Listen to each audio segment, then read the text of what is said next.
बिस्मिल्लाहिर्रहमानिर्रहीम। अस्सलामुअलैकुम। Global Urdu news के साथ मैं हूँ रिया चौधरी। बुलेटिन में शामिल करते हैं आज की अहम खबरें। अलकादिर ट्रस्ट केस में इमरान खान की जमानत मंजूर, 17 मई तक नए मुकदमे में गिरफ्तार न करने की हिदायत। इमरान खान की इस्लामाबाद हाई कोर्ट में पेशी के बाद अदालत के एतराफ़, सिक्योरिटी के सख्त इंतजाम किए गए।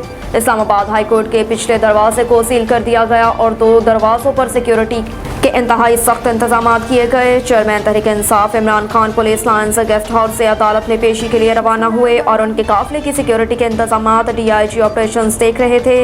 अदालत पहुंचने के बाद इमरान खान डायरी ब्रांच में गए जहां उनका बायोमेट्रिक किया गया। इमरान खान की अदालत में पेशी के मौके पर अदालत के अतराफ PTI कारकुनान जमा थे जिन्हें पुलिस ने मुंतशिर कर दिया। चीफ जस्टिस ने इमरान खान को करप्शन में NRO दे दिया। वफाकी काबीना इजलास से इज़हार ख्याल करते हुए वज़ीर आज़म शहबाज शरीफ ने कहा कि 60 अरब रुपए की करप्शन का मामला है, लेकिन अदलिया इमरान के तहफ़्फ़ुज़ के लिए आहनी दीवार बन गई है। अगर ऐसा सलूक करना है तो मुल्क में जितने चोर डाकू हैं उन सबको भी छोड़ दें। उन्होंने कहा कि मियाँ नवाज शरीफ का रोज़ाना ट्रायल होता था। काश अदलिया नवाज शरीफ को भी कहती कि आपको देख कर अच्छा लगा, लेकिन ये दोहरा मयार है जिसने इंसाफ का जनाजा निकाल दिया। वज़ीर आज़म ने कहा कि 16 दिसंबर और 1971 के बाद 9 मई पाकिस्तान के लिए अलमनाक तरीन दिन था।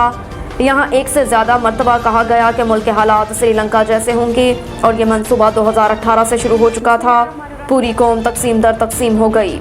उन्होंने कहा कि इमरान खान फाशिस्ट डिक्टेटर हैं जो दुआ कर रहा है कि मुल्क डिफ़ॉल्ट कर जाए। झूठे कागज़ लहरा कर कौम को तकसीम किया गया।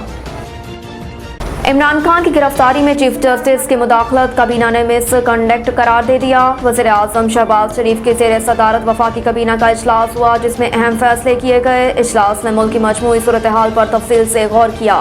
वज़ीर कानून इंसाफ सेनेटर आज़म नज़ीर तारड़ ने इमरान खान की अलकादिर ट्रस्ट करप्शन में कानूनी तौर पर गिरफ्तारी और फिर अचानक सुप्रीम कोर्ट के हुक्म पर रिहाई से मुतल्लिक हक़ाइक़ पर काबीना को ब्रीफ किया। वज़ीर दाखिला राना सनाउल्लाह ने 9 मई 2023 को PTI के कारकुनों की जानिब से हसास रियासती इदारों, अमारतों, जनाह हाउस, 14 और गाजियों की यादगारों की बेहुरमती की, तोड़ फोड़, कौमी नशरियात दिखाने, रुकवाने, सवात, मोटरवे, रेडियो पाकिस्तान समेत दिगर सरकारी निजी अमलाक और गाड़ियों को जलाने, सरकारी अहलकारों और आम शहरियों पर तशद्दुद, मरीजों को उतार कर एम्बुलेंसेज को जलाने जैसे तमाम वाक़यात की शदीद तरीन अल्फाज में मज़म्मत की और कहा कि इसे आईनी जमहूरी एहतजाज नहीं कहा जा सकता।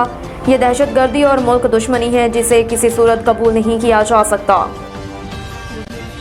इस्लामाबाद हाई कोर्ट ने तोशाखाना केस में ट्रायल कोर्ट को कार्रवाई से रोक दिया। इस्लामाबाद हाई कोर्ट के चीफ जस्टिस आमिर फारूक ने तोशाखाना फौजदारी केस के खिलाफ इमरान खान की दरख्वास्त पर समाअत की जिसमें इमरान खान के वकील ख्वाजा हारिस ने दलाल दिए।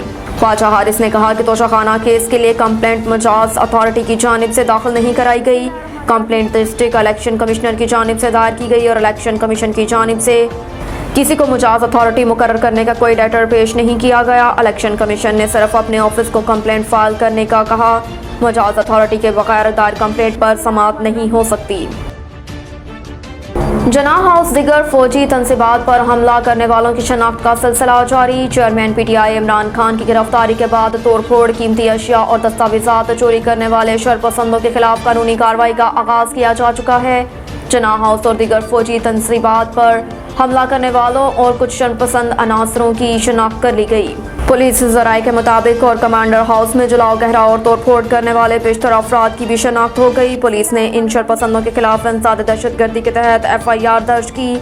FIR के मुताबिक शरपसंदों में अवैस, मुश्ताक, आबाद, फारूक, मोहम्मद हाशिर खान और जहांसेब खान शामिल हैं, जबकि पुरतशद्दुद कारकुन मुसल्लह तशी असले, डंडे, पत्थर और पेट्रोल बम से लैस थे। अब तक के लिए इतना ही। देखते रहिए ग्लोबल उर्दू न्यूज़।